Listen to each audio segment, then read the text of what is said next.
Bom, Nicole, eu acho que você fez um comentário, né, sobre a história da criação de gado ali, né, em Minas Gerais, do gado leiteiro, né, é isso mesmo, né. Lembrando que esse gado veio pelo Rio São Francisco, né, ele veio lá dos primeiros núcleos, né, é bem legal, veio lá dos primeiros núcleos da, do litoral nordestino, trazido pela margem do Rio São Francisco até a região de Minas. Só que em Minas Gerais, né, por conta do relevo, o gado que melhor se adaptou foi o gado leiteiro, né? E por incrível que pareça, hoje você tem produção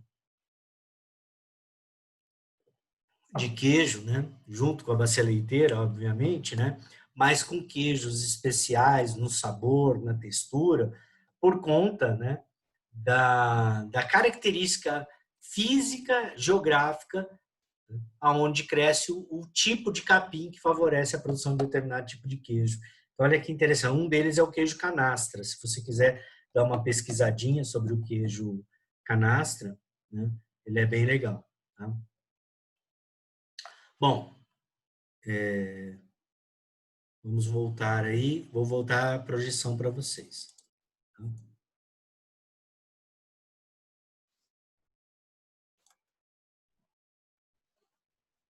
Legal, Nicole. Então vamos lá.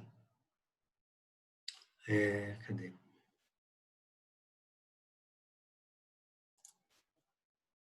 Muito bem, eu estava lá mostrando o estrago, né, que aconteceu em Mariana, tá? Legal. Legal não, né? Vamos aí. Outro que também chamou atenção, né, foi o rompimento da barragem, né, da Vale, na mina do Córrego do Feijão, em Brumadinho, Minas Gerais. Né, deixou ao menos... tem gente querendo entrar aqui. Beleza. Deixou ao menos 270 pessoas mortas, a maioria eram trabalhadores da própria Vale, né? Por incrível que pareça, a barragem era aqui em cima e aqui embaixo eles construíram refeitório, escritório, sede administrativa, né? E também foi um absurdo o que aconteceu aí, né? As imagens foram chocantes, né? E mais uma vez, o que acontece, tá? Então, se perguntarem para vocês qual é o problema aqui relacionado às barragens do Brasil. A barragem de montante, ó, montante, né? Quando a gente fala que a gente está indo para o montante de um rio, nós falamos que nós estamos indo em direção à nascente, ou seja, para a área mais alta, né? Então, quando você faz uma barragem de montante, você tem a primeira barragem sempre mais baixa que a última, mas com sentido aqui, ó, em direção à parte alta, né? Esse tipo de barragem é o mais comum nas áreas da Vale, no Brasil. E por que ele é o mais comum? Porque ele é o mais barato, ele é o mais fácil de ser feito. Então, eles fazem a barragem inicial, depois eles pegam a própria terra que eles escavaram para retirar o minério e preenchem aqui em cima dessa forma. E depois aqui. Na verdade, ó, a área de proteção né, é muito fina. Então, se você tem tremor, se você tem, né, algum tipo de estresse aqui na estrutura, ela rompe. Um outro tipo é o de jusante, que é já mais seguro, mas dá mais trabalho e fica um pouco mais caro. Observem, né, que inverte a direção aqui do acúmulo de terra. Tá? Você tem mais terra segurando. E o terceiro tipo é o de centro, né, em que você tem uma faixa aqui, ó, de barragem central mais larga. Tá bom? Agora, o ideal é a barragem seca. Por lei, nos países desenvolvidos ou grandes países mineradores, como a Austrália, por exemplo, só pode ter barragem seca. É uma espécie de piscina de concreto onde você põe um rejeito aqui dentro. Então, não tem risco dela, é muito difícil ela estourar, tá bom? Bom, outra coisa que a apostila aí vai falar para vocês na página 58 são sobre terras raras. O que são terras raras? são minérios estratégicos, são minérios utilizados pela indústria e tecnologia de ponta, que poucos lugares do mundo possuem, né? Sendo que quem mais tem é a China. Observem vários tipos que eles têm. Ó, né? Agora, o Brasil se destaca aí, né? Segundo a apostila de vocês, eles falam que nós nos destacamos aí, ó, no urânio, né? Que é utilizado para enriquecimento e geração de energia nuclear, né? E o tantalo. Mas também se fala muito do nióbio, né? Brasileiro. Né? Agora, atualmente, você tem aí alguns países, como a Bolívia, que não aparece aqui, mas ela é a maior produtora atualmente de lítio, utilizado em baterias, né? E vamos ver como é que vai ser agora, né? Porque dizem que o cara que foi eleito essa semana aí para presidente da Bolívia, ele é ligado aos indígenas, ele é um nacionalista, e eu já ouvi uma declaração dele de que ele quer desenvolver a extração do lítio, mas sem ser de forma predatória. Ele quer que a riqueza do lítio da Bolívia gere riqueza para a população. Tomara, né? Bolívia, um país vizinho aí nosso, né? Tem que se desenvolver também, tá bom? Agora, o valor dessas terras raras é cada vez maior, e o que eu chamo a atenção de vocês é que, apesar dos discursos políticos, a gente, é aquilo que eu falei para vocês, como a extração de recursos minerais no Brasil está na mão de empresas estrangeiras, quem mais lucra com o nosso recurso natural, que não é renovável, são empresários estrangeiros. Então, tem alguma coisa errada aí, né? Muita gente não acha correto nós privatizarmos setores estratégicos para a economia brasileira, tá bom? Então, aqui a gente para a apresentação sobre esse assunto e agora nós vamos... Opa,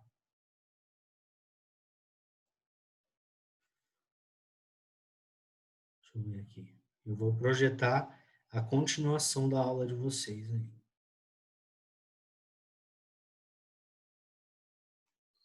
Só que vamos começar aqui.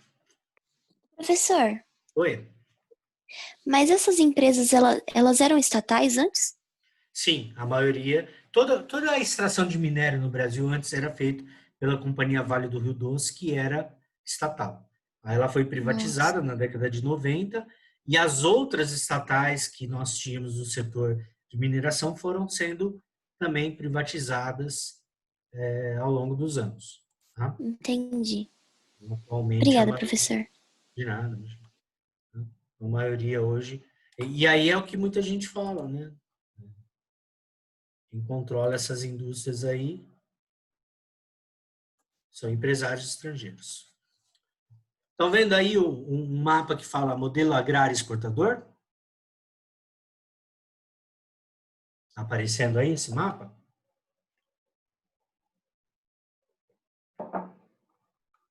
Ninguém pode falar para mim no áudio que eu não consigo. Deixa eu ver. Aqui não apareceu nada, professor. Ah, tá. Então, peraí que eu acho que tá com algum probleminha aqui. Deixa eu voltar aqui.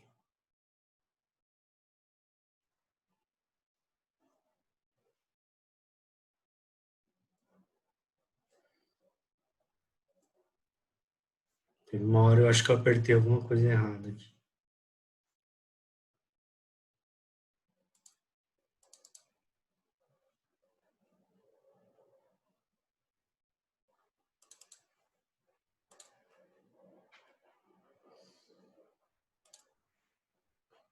Beleza. Voltei aqui para vocês, né? Nossa, me atrapalhei todo aqui, galera.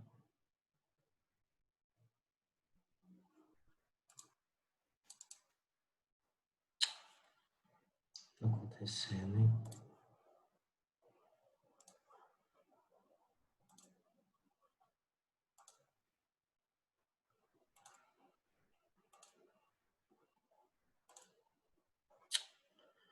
Eita.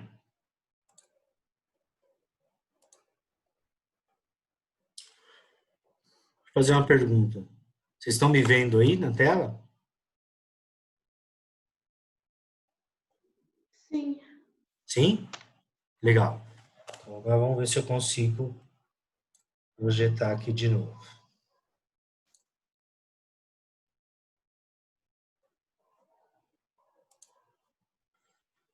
Vou achar aqui.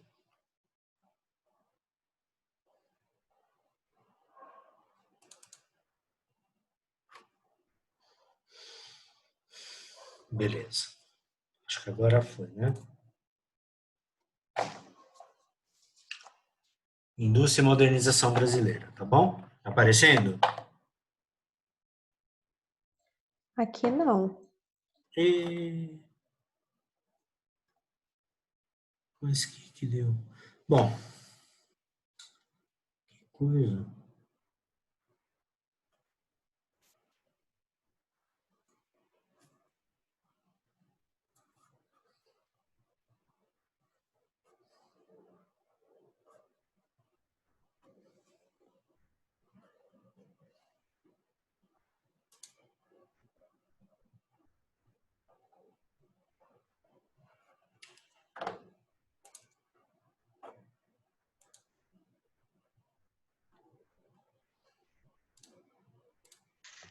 Foi, professor. Ah, legal. Valeu. Acho que ele se atrapalha um pouco, um pouco mais que eu.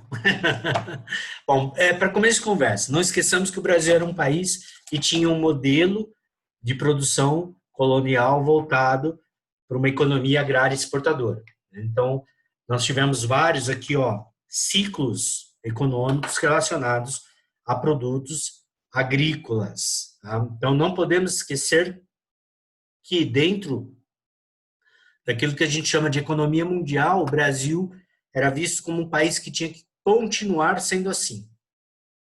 Exportador de produto primário, seja ele minério, seja ele alimento, seja ele matéria-prima para a indústria.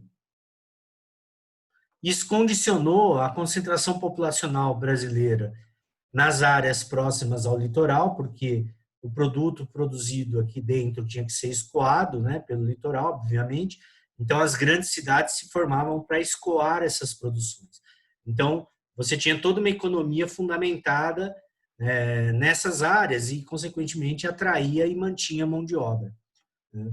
Outra coisa também que a gente não pode esquecer, espaço vazio do Brasil, ele foi sendo, de forma um pouco até acelerada, após a proclamação da República, distribuída entre os mais ricos, né, entre os coronéis. Né? Então, vocês veem em história, né, os vários períodos ali, né, em que o governo federal favorecia a compra de terras devolutas, que a gente fala, que eram terras que pertenciam ao governo, por pessoas que já tinham posses, né? Condicionando até a eleição, né? Tinha lá a famosa eleição da mandioca, né? Que a pessoa, para poder votar, tinha que ter não sei quantos hectares de mandioca plantado, coisas do tipo. Tá? Então, primeira coisa, a gente tem um período em que o Brasil não tem indústria. Então, antes da industrialização, a organização do espaço geográfico no Brasil era tipo arquipélago, sendo que cada arquipélago desenvolvia um tipo de economia fundamentada em um tipo de produto, beleza? Então, isso que a gente chama de, né, economia arquipélago do Brasil. Né?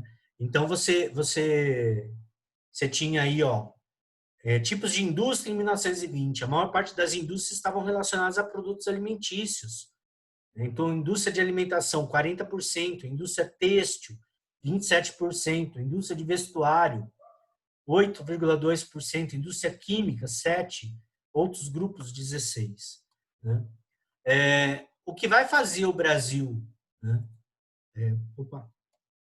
ter esse atraso, digamos assim, né, no desenvolvimento industrial, em primeiro lugar, foi a manutenção da escravidão por muito tempo, né, que criou um fraco mercado interno, que criou uma aristocracia agrária exportadora, que também não aderia às ideias liberais, né, do capitalismo. Então, era sempre um capitalismo com muito protecionismo e com muita contradição, né, porque o cara que é acostumado a ter escravo, ele depois não vai querer pagar salário para empregado. Então, nós criamos essa mentalidade no Brasil de ser um país onde se associa um monte de problema econômico ao aumento salarial do trabalhador. Ao passo que é justamente o aumento do salário do trabalhador que faz a economia capitalista funcionar, porque aí você aumenta o consumo. Aumentando o consumo, você tem maior venda. Tendo maior venda, você tem maior circulação de dinheiro e, consequentemente, você tem maior desenvolvimento socioeconômico de todo o país. Então, por isso que muitas vezes nós falamos que aqui no Brasil o que nós temos é o capitalismo selvagem, é um capitalismo às avessas, né? Um capitalismo que não é um capitalismo liberal como nós conhecemos na Inglaterra, por exemplo, né? Outra coisa também é que a nossa industrialização ela vai ser tímida, né, por conta do desincentivo à educação, né? O Brasil ele só vai ter escola pública praticamente na década de 40. Então, até 1940, a maior parte dos brasileiros eram analfabetos, só podia estudar quem tinha muito dinheiro. Então, consequentemente, você não tem desenvolvimento de ciência, né? Então, isso atrasava todo o nosso desenvolvimento industrial. E aí, o que acontece? Tudo que a gente precisava em termos de produto industrial vinha de fora, né? Vinha importado. Ferramentas, máquinas, automóveis, equipamentos elétricos, até pontes de aço nós importávamos, né? Então, aqui no interior de São Paulo, você tem algumas pontes famosas, né? Antigas, como lá em Barra Bonita. Quando você vai ver, essas pontes foram trazidas da Inglaterra, né? Então, é um absurdo. Nós não tínhamos indústria siderúrgica. Como é que começa a mudar isso? Isso muda quando Getúlio Vargas assume, né, o poder.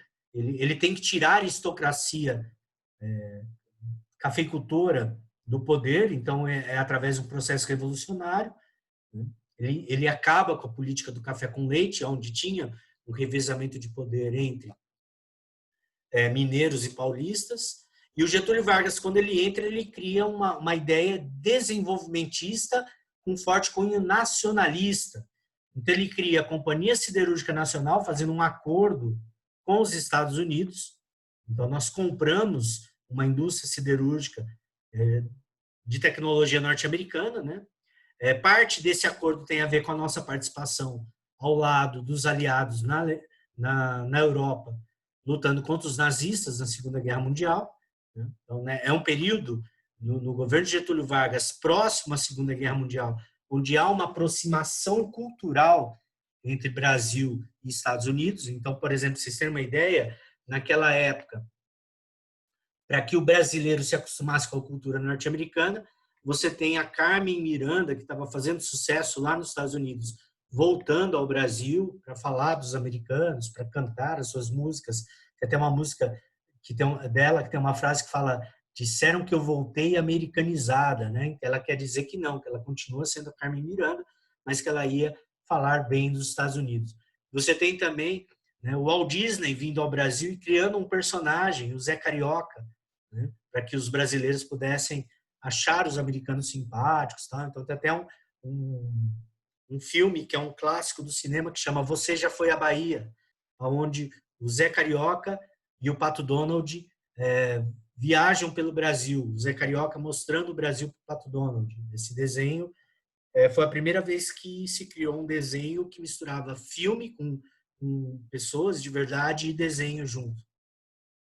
Tudo isso fazia parte da política de aproximação Brasil-Estados Unidos para que o Brasil fornecesse, né, recursos para os aliados, né, durante a guerra, principalmente para os Estados Unidos. Então, o Brasil passa a fornecer minérios, o Brasil passa a fornecer algodão, passa a fornecer alimento, passa a fornecer remédios, passa a fornecer médicos, enfermeiras, até que os nossos navios começam a ser afundados por submarinos alemães. Por incrível que pareça, sabe qual foi um dos primeiros navios afundados pelos alemães? Um navio chamado Araraquara. Olha só que legal, hein? Que legal nada para quem estava no navio, né? Que legal só por causa do nome. Boa parte dos navios mercantes brasileiros que levavam produtos daqui para a Europa, para os aliados, tinha o nome de cidades do interior de São Paulo. Então, afundaram o Araraquara, afundaram o Jaú, afundaram o Rio Claro. E aí a população começou a exigir que o Getúlio Vargas mandasse também soldados para lutar na guerra. Quando isso ocorreu, vou contar uma história rapidamente para vocês entenderem o contexto. Tá? Os alemães criaram uma frase lá na Europa que era impossível um país pobre, subdesenvolvido como o Brasil, ter um exército que desafiasse o exército alemão, que era considerado, na época, o exército mais moderno, mais bem treinado, mais perigoso do mundo. E eles falaram, com um tom de piada, que era mais fácil uma cobra fumar do que o exército brasileiro enfrentar a Alemanha. E aí, quando é criado a FEB, a Força Expedicionária Brasileira, né, os soldados brasileiros vão para lá e o Walt Disney, junto com um desenhista brasileiro, criam o símbolo da nossa Força Expedicionária, que é justamente uma cobrinha fumando um cachimbo. Né? E os expedicionários usavam o lema "a cobra fumou", né? Que virou uma gíria na época. Tá? A nossa Força Aérea também vai ter uma participação bastante importante na Segunda Guerra Mundial. A maior parte dos nossos pilotos da Força Aérea aqui no Brasil eram pilotos do Correio, eram caras que conseguiam pousar um avião em qualquer lugar, porque estavam acostumados a pousar os aviões do Correio no meio do mato, em campo de futebol, em pasto de boi. Então, quando eles chegaram e receberam o treinamento militar, eles foram excelentes pilotos. Se você procurar no YouTube, tem vários filmes legais que falam da participação dos brasileiros na Segunda Guerra Mundial. Uma história que tem que ser divulgada, né? Até para que a gente entenda que o exército brasileiro, quando chegou na Europa com uma tropa miscigenada, com brancos, negros, indígenas e miscigenados, né, dos mais vários tipos, ela quebrou aquela ideia de que havia uma superioridade racial. Por quê? Porque quando os soldados brasileiros chegaram lá, gente, né, houve um fato. O médico norte-americano vendo aqueles soldados que chegavam desnutridos, porque boa parte eram trabalhadores rurais muito pobres, chegaram lá com alguns problemas de doença. Outro problema que ocorreu foi que muitos soldados brasileiros tinham cáries. Então, quando eles chegaram, era uma tropa judiada mesmo. Né? E aí o médico norte-americano escreveu no seu relatório que a miscigenação no Brasil provava que a mistura étnica criava uma sub-raça. Bom, beleza, aí o tempo passa. Aí o soldado brasileiro passa a ser bem alimentado, bem treinado, começa a atuar no campo de batalha e dá um show lá de bravura, de eficiência, a tal ponto que, quando acaba a Segunda Guerra Mundial, o mesmo médico refez o relatório e falou que o Brasil provou que a miscigenação étnica não criava uma sub-raça, criava uma super-raça. E é aí que é uma coisa importante, porque a participação brasileira na Segunda Guerra Mundial vai ser o primeiro momento da história mundial em que um país miscigenado mostra para países que defendiam a segregação racial que isso era uma grande idiotice, principalmente para os norte-americanos. Os americanos ficaram impressionados de ver a tropa brasileira ali onde você tinha negros, brancos, indígenas, alemão lá do sul, tudo junto, dormindo na mesma barraca, bebendo água no mesmo cantil, né? E isso foi um choque para o mundo, um choque positivo, digamos assim. Né? Pena que essa história é muito pouco difundida. Mas o que acontece? Quando acaba a guerra, as empresas estrangeiras, principalmente norte-americanas, elas ficam doidas para vir para o Brasil, porque elas veem a riqueza de recursos que o nosso país possui. E todo aquele esforço da chamada primeira Revolução Industrial Brasileira, criada pelo Getúlio na década de 30, criando o quê? Concentração industrial no Sudeste, né? Fazendo surgir uma nova classe social, a burguesia industrial, né? E o operariado, né? Fazendo com que comece a ter as primeiras ligas operárias, sindicatos. Você ainda tem muito desrespeito ao trabalhador, falta de legislação trabalhista, forte contenção policial, controle social, bairros operários, segregação, guetos, cortiços, mas já está começando a ter uma mudança. O Brasil já começa a ter a vinda de multinacionais. Então, quando nós temos o período da Segunda Guerra Mundial, né, então você tem uma mudança. Né? Você tem já uma diversificação da agricultura, né? E quando acaba a Segunda Guerra Mundial, entra o Dutra como presidente, né? Eles tiram o Getúlio Vargas, põe o Dutra, que vai de 46 a 50, que vai favorecer a entrada das multinacionais. Então, aí é que está um problema. A indústria de base brasileira ela é totalmente estatal, mas a indústria que vem para produzir bens de consumo para a população, ela é toda estrangeira. Tá?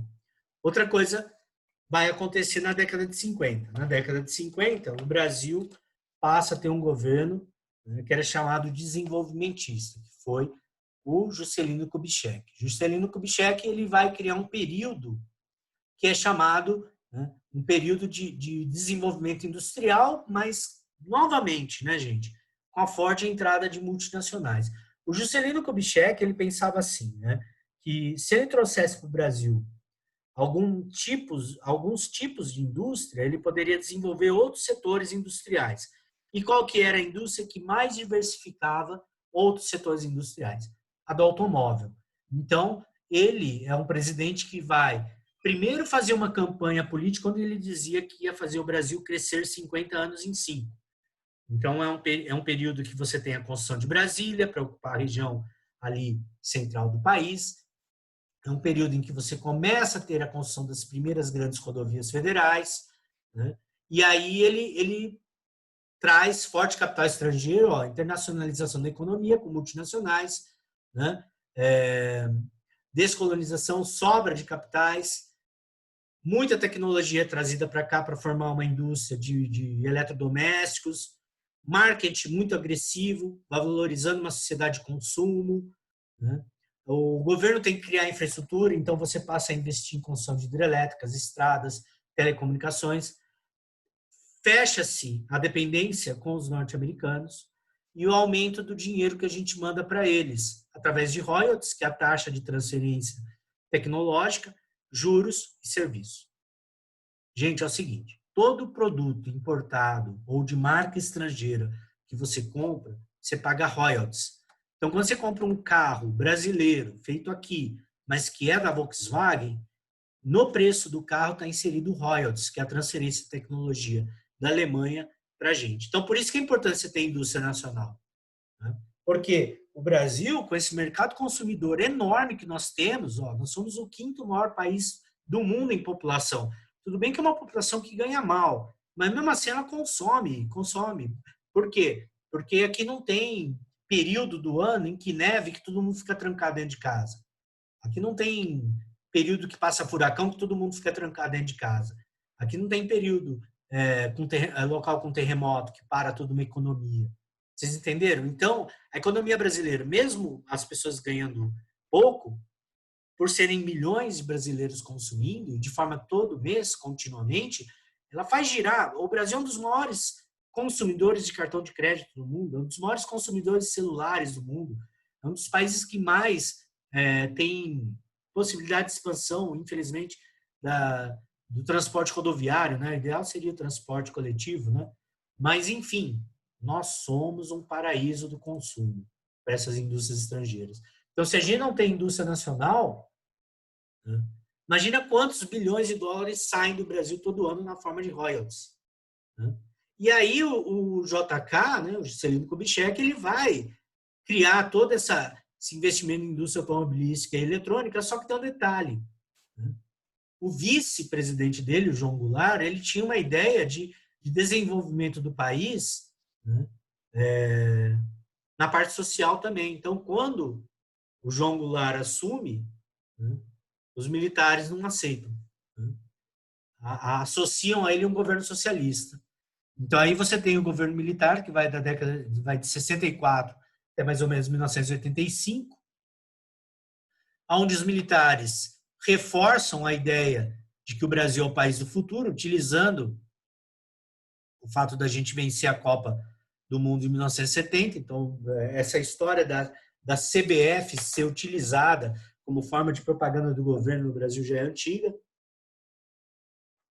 A gente passa a ter cada vez mais entrada de capital em empresas estrangeiras em todos os setores. Né? O controle estatal da industrialização, da modernização conservadora. Por que modernização conservadora? Porque moderniza-se os produtos de consumo, mas não se moderniza a sociedade. Em que sentido?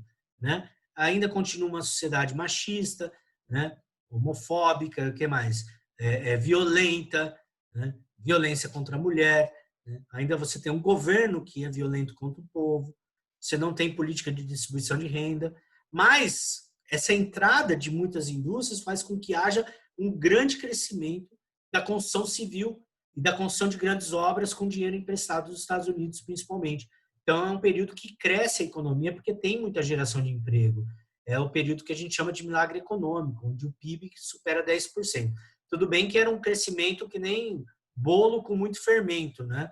Ele inchou, tá? Mas vai chegar uma hora que esse bolo vai murchar.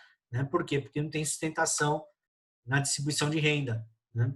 E aí você tem, né, manutenção da exportação de manufaturados, né?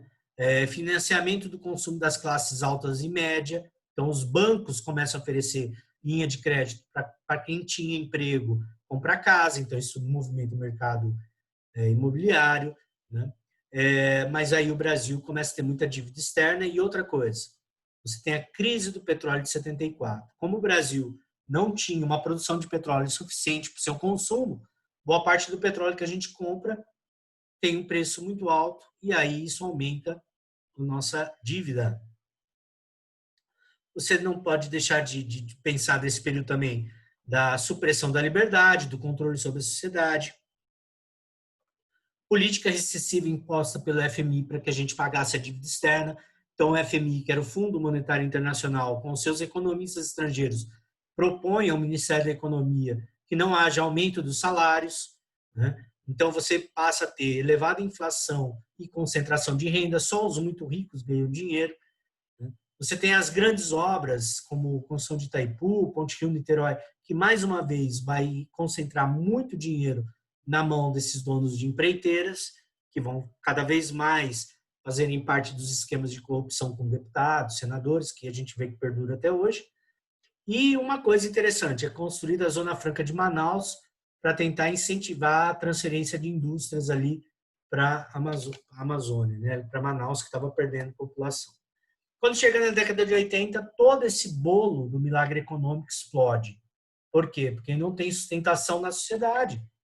Não, quando a economia cresceu, não dividiram a riqueza, não geraram uma forma de enriquecer a sociedade. Então, o que acontece? Chega na década de 80, é a época da, né, bem retratada. Tudo bem que o Renato Russo lançou essa música muito tempo depois, mas ele fala que escreveu a música Que País é Esse também, lembrando muito da década de 80, né? Aliás, nem sei que ano que foi que ele lançou essa música, mas acho que era finzinho dos anos 80, né? Recessão, inflação, desemprego, crise do petróleo, impossibilidade de pagamento de juros, queda de investimentos sociais. Você passa a ter o redirecionamento do capital da forma produtiva para o mercado especulativo e empréstimos, queda do PIB, continuação do êxodo rural, urbanização descontrolada. Então, aqui a gente tem o grande crescimento das favelas. O que mais? Falta de investimento em indústrias, crescimento populacional acelerado, muito jovem, crescimento do PIB baixíssimo. Então, a gente tem um modelo aí com concentração de renda, concentração fundiária e excludente, né? Aí vem a década de 90 com, né, principalmente, o governo Fernando Henrique Cardoso pregando um neoliberalismo como solução. Então, ele fala que tem que ter uma... Começa com o Collor de Mello. O Collor é que assume, depois ele quase sofre impeachment, ele renuncia, né?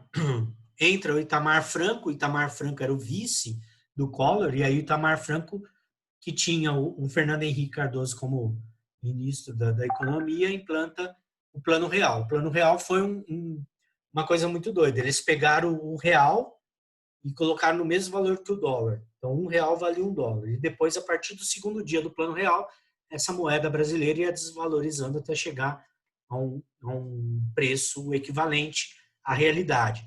Então, é muito interessante porque isso dá poder de compra à população. E esse poder de compra faz com que a economia, mais uma vez volto a dizer, se a população tem dinheiro, ela consome. Se ela consome, a economia funciona. Então, eu me lembro que logo que surgiu o Plano Real, com R$5 era o equivalente a $5. Então, você imagina que beleza era ter uma nota de R$5 na carteira, né? Então, você tinha aí, ó, modernização produtiva, continua com dependência de capital estrangeiro, combate à inflação, aumento do consumo, forte privatização das estatais, e aí você tem o famoso desemprego estrutural, que é quando muita gente perde o emprego por mudança de tecnologia, tá?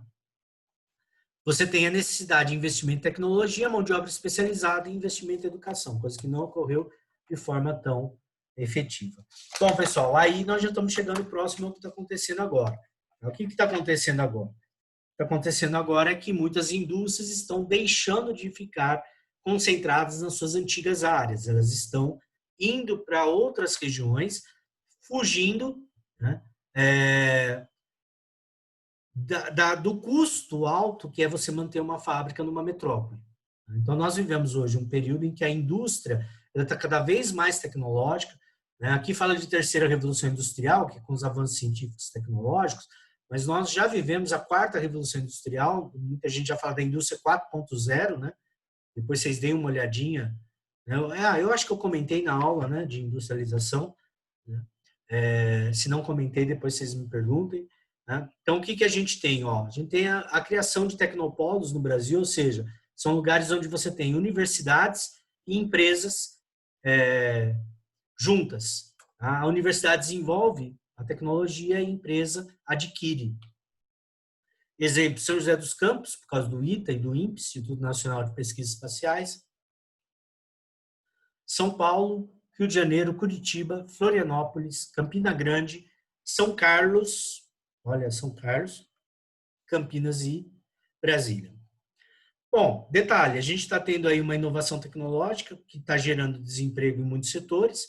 Como não houve uma distribuição de renda nos governos passados, a sociedade brasileira, na sua maior parte, é empobrecida e vive em cidades com sérios problemas aí, né? E esses problemas urbanos, eles acabam gerando, né, o que nós chamamos, eu vou colocar aqui para vocês, deseconomia de escala, que é destacado aí na apostila de vocês. Deseconomia de escala é o seguinte, é quando a empresa, né, ela tem um custo de produção superior, né, ao preço que ela vai vender o produto dela. Então, uma fábrica hoje para se manter em São Paulo é tão caro, né, que o produto dela fica muito caro. Então, ela está migrando, né, para outras regiões, está migrando para outras cidades. Quais cidades? Cidades médias, né, e cidades do interior. Então, nós temos uma desconcentração industrial hoje, com as indústrias saindo das metrópoles e vindo para o interior. Detalhe, ainda temos uma dependência tecnológica de empresas estrangeiras. Tá? Nossa aula está para acabar, gente. Então, na próxima aula, eu continuo, no finzinho, eu continuo a partir da página 60, tá? Porque eu quero trabalhar com vocês um mapinha do estado de São Paulo que tem aí. Se vocês tiverem alguma dúvida, mandem no WhatsApp, tá bom? Interajam ali comigo pelo WhatsApp em qualquer pergunta que vocês tiverem, tá bom? Eu vou encerrando por aqui.